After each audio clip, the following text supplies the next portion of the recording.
할렐루야. 사랑하는 성도 여러분, 10월 21일 목요일 아까베 시간이 돌아왔습니다. 자, 오늘은 35장의 말씀을 좀 은혜를 나누고자 하는데, 이제 출애굽기도 막바지에 들어왔습니다. 출애굽기를 시작한 지가 참 얼마 안 된 것 같은데요. 벌써 출애굽기 전체를 묵상을 하게 됐습니다. 출애굽기 35장에서 40장까지는 이제 하나님께서 성막을 지시한 것들을 이제 만들어가는 과정을 쭉 적어가는 내용이죠. 예전에 하나님께서 모세를 통하여 지시하신 내용을 이제 그것을 지어가는 것을 어떻게 보면은 두 번 반복하는 듯한 느낌도 같고요. 그러나 이것을 하나님 지시한 것을 이제 행하는 것이 얼마나 중요한지를 또 다시 묵상하면서 여러분 그 내용의 깊은 의미를 회복했으면 좋겠습니다. 자, 오늘 19절까지의 말씀을 함께 묵상할 텐데요. 먼저 1절을 읽어드리도록 하겠습니다. 모세가 이스라엘 자손의 온 회중을 모으고 그들에게 이르되 여호와께서 너희에게 명령하사 행하게 하신 말씀이 이러하니라. 하나님께서 여호와께서 명령하신 것들을 이제 행하라 하신 말씀이 이러하니라, 이렇게 기록하고 있는데요. 자, 그런데 2절에서 3절을 보면은 하나님이 안식일에 대한 부분을 또 말씀하십니다. 그 출애굽기에 보면은 이 안식일에 대한 강조의 구문이 한 5번 정도가 등장할 정도로 굉장히 그 하나님이 그 날을 중요시 여기십니다. 일단은 읽어드리겠습니다. 2절. 엿새 동안은 일하고 일곱째 날은 너희를 위한 거룩한 날이니 여호와께 엄숙한 안식일이라. 누구든지 이 날에 일하는 자는 죽일지니 안식일에는 너희의 모든 처소에서도 불도 피우지 말지니라.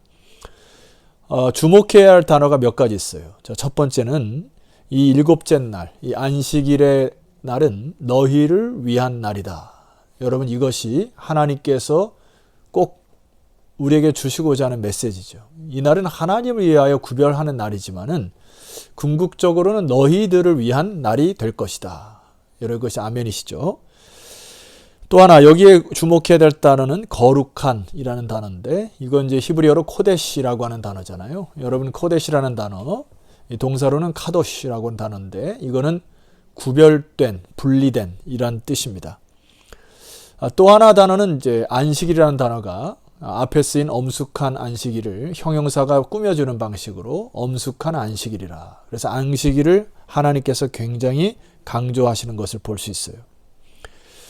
자, 우리가 이 하나님께서 제정하신 이 안식일은 이방 문화에서 자기들 멋대로 날을 정하여 우상에게 올라가는 것과 같은 것을 하나님이 거부하시고 하나님이 지정하신 날이라는 의미가 있습니다. 그 지정하신 날, 구별한 날, 분리된 날을 하나님은 거룩하게 하셔서 하나님의 자녀로 하여금 그날은 하나님께 모든 것들을 다 드리고 또 하나님의 뜻을 묻고 위의 것을 바라보고 위의 것을 생각하도록 하여 삶의 축을 회복하는 날이 바로 구약시대의 안식일이었다는 것을 기억하셔야 됩니다.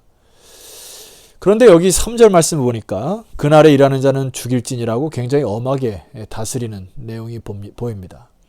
여러분, 사실 우리가 자녀들이 어릴 때는 아이들에게 겁을 준다거나 또 엄격한 규율이 필요하죠. 그래서 성숙하고 장성할 때는 이제 자율에 맡기는 경우가 있죠.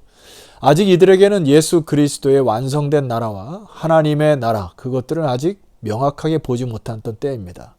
그러니까 애굽의 430년 동안의 문화에 푹 쪄들어서 이제 그들의 어떤 생각과 젖어있는 문화와 가치관을 고치려고 하면은 굉장히 엄격한 규율이 필요했던 것이죠.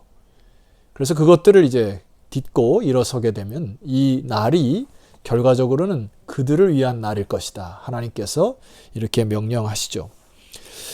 오늘날은 여러분 잘 아시다시피 초대교회의 예수 그리스도의 부활을 기념하여 안식일이 이제 주일로 받고 초대교회 성도들이 지켰던 이 주일 개념이 우리들의 개념이 아닙니까?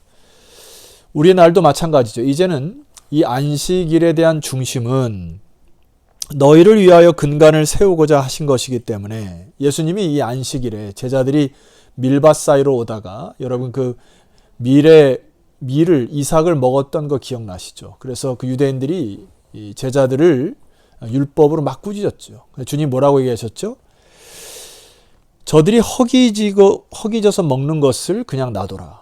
안식일이 도대체 누구를 위한 것이냐 하고 예수님이 결론 짓기를 인자는 안식일의 주인이다 하면서 결과적으로 이 안식일이 예수 그리스도의 부활을 기념으로 새롭게 시작하는, 즉 새날을 허락하셨을 뿐만 아니라 이제는 하나님을 믿는 백성들이 부활의 신앙으로 날의 첫날을 하나님께 드림으로 구별되고 거룩한 증거가 가장 기초적인 것이 무엇인가 하니 바로 이 날을 드리는 예배에 있다는 것을 기억하셔야 합니다.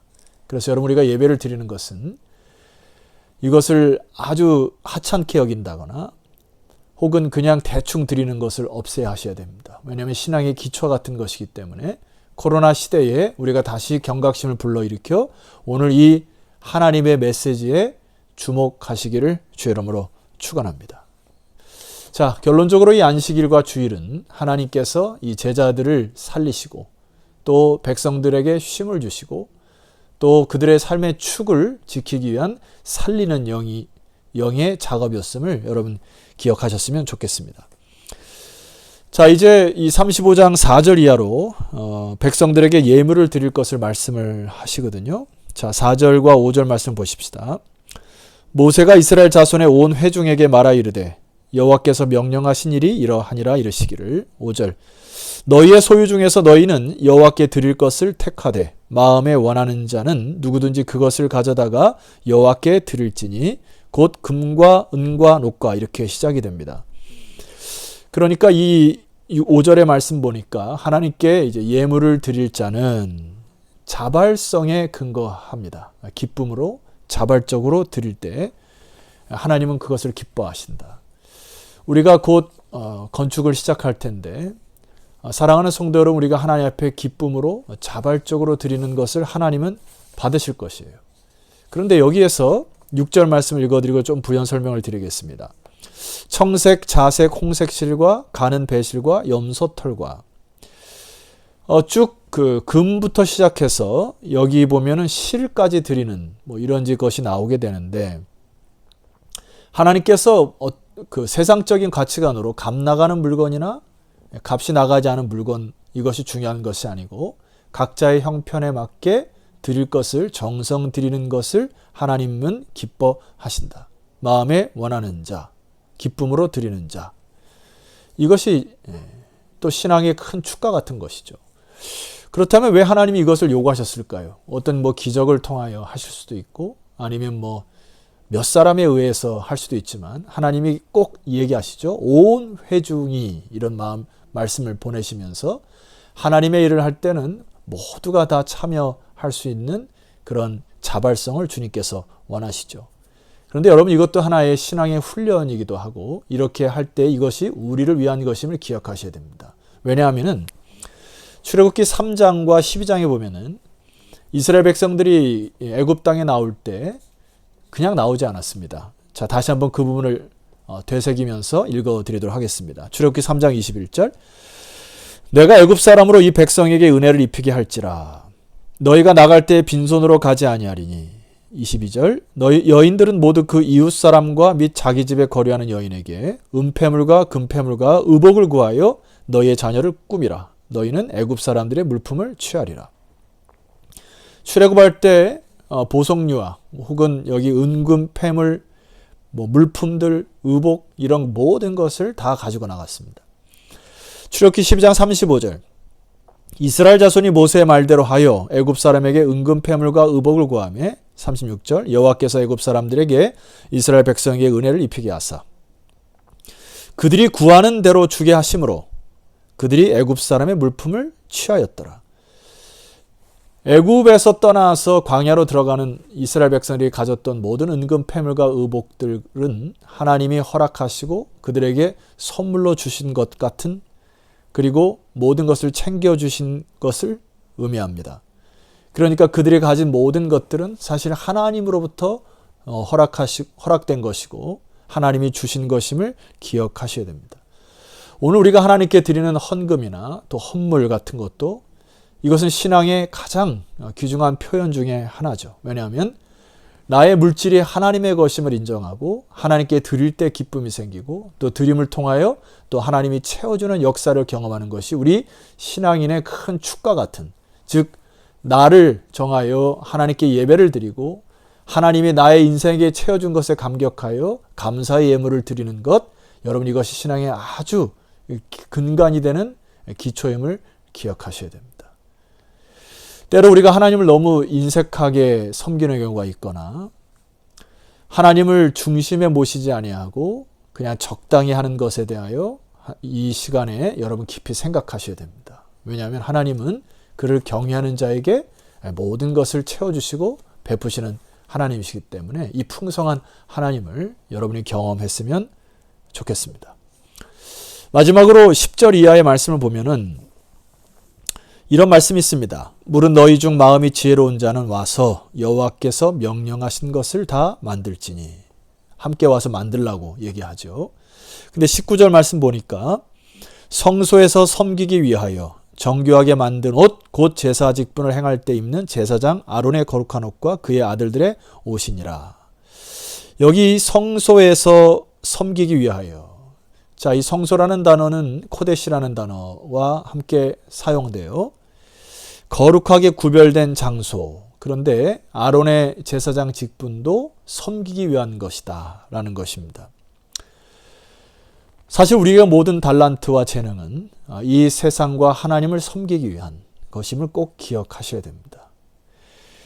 한 가지 더 기억해야 될 것은 이 대제사장의 옷은 한 번 맡기면 사람은 바뀌어도 옷은 계속 이어지게 되는 그 정통성을 갖게 되는데, 우리가 오늘 예수 그리스도의 의의 옷을 입은 자들은 이제 한 번 입으면 의의 옷을 입게 되지 않습니까? 이런 정통성에 의하여서 누구든지 그리스도로 옷 입은 자는 거룩히 구별됨을 된 자라고 하는 것이 예수 그리스도를 통한 의의 옷을 입은 직분인 것입니다. 다시 한번 강조합니다마는 여기 성막의 대제사장으로부터 시작하여서 저 밑에 백성들에게까지 온 회중이 하나님께 드리고 이것을 통하여 세상을 섬기고 또 하나님을 이렇게 예배드리는 이 일로 인하여 성막이 만들어지는 것이죠.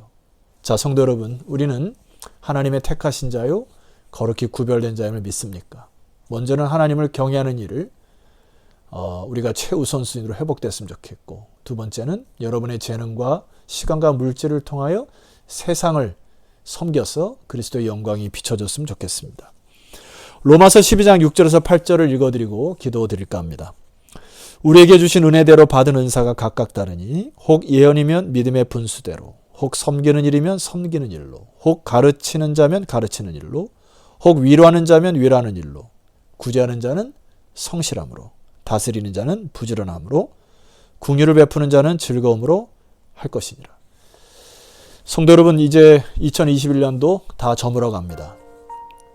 한 해를 뒤돌아보시면서 우리가 충성하지 않은 부분이 무엇인가, 그리고 섬기지 않은 부분이 무엇인가, 그리고 적당히 했던 것이 무엇인가 하나님께 기도하여서 이제 남은 한 2개월 동안 우리가 다시 이 한 해를 마감하고 새로운 날을 맞이할 동안 다시금 우리가 재충전하여서 이제 위드 코로나 시대에 이제 비욘드 코로나의 역사를 이뤄가는, 그래서 충성과 성실로 여러분의 각자의 임무를 맡아주시기를 부탁드리겠습니다. 기도드리겠습니다. 하나님 아버지 감사합니다. 여호와께서 이스라엘 백성들에게 명령하셨듯이 오늘 이 시간도 주의 백성들에게 말씀을 하시고 명령하시는 주님을 찬송합니다. 각자의 은사대로 충성하고 성실하게 살아가게 하시고 하나님을 경외하는 이 일이 저들의 삶에 다시 축으로 회복되어지는 놀라운 날들이 되게 하옵소서. 예수 그리스도 이름으로 기도드렸사옵나이다. 아멘. 자, 성도님 수고하셨고요. 내일은 출애굽기 35장 20절 이하로 여러분을 찾아뵙도록 하겠습니다. 내일 뵙겠습니다.